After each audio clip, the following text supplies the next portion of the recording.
Sarvamanthan news महाराष्ट्रामध्ये आपलं स्वागत. पाहुयात आजच्या टॉप 10 हेडलाईन्स. 2019च्या निवडणुकांच्या तयारीला लागा. उद्धव ठाकरेंचे जिल्हा प्रमुखांना आदेश, तर सुप्रीम कोर्टाकडून पक्षचिन्ह परत मिळण्याची ठाकरेंना आश्वासन.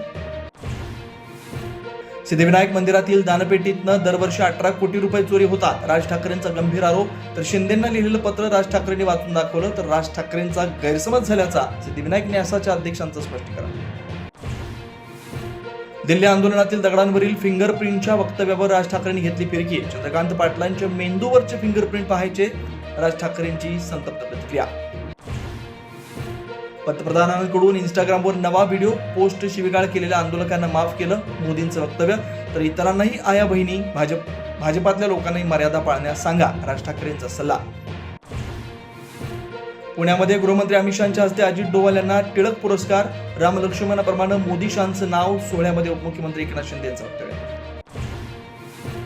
अमित शहाच्या पुणे दौऱ्यावेळी भाजप काँग्रेस आमने-सामने. काँग्रेस अमित शहा विरोधात घोषणाबाजी. भाजपचं काँग्रेस भवन बाहेर आंदोलन. वंचित बहुजन आघाडीचा रास्तारोको.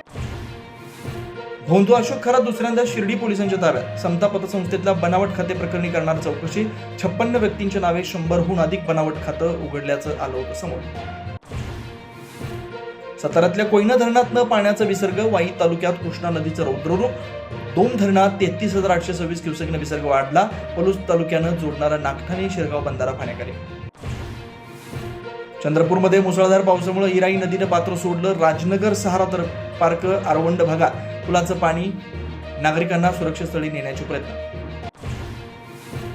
आणि जम्मू काश्मीरच्या कुलगाममध्ये दहशतवादी हल्ला. नाव विचारून छत्तीसगडच्या 2 हिंदू मजुरांना गोळी मारल्याचा प्रकार. लष्कर तोयबाने घेतली हल्ल्याची जबाबदारी. सार्वमंथन न्यूज महाराष्ट्राला लाईक करा, शेअर करा, सबस्क्राईब करा.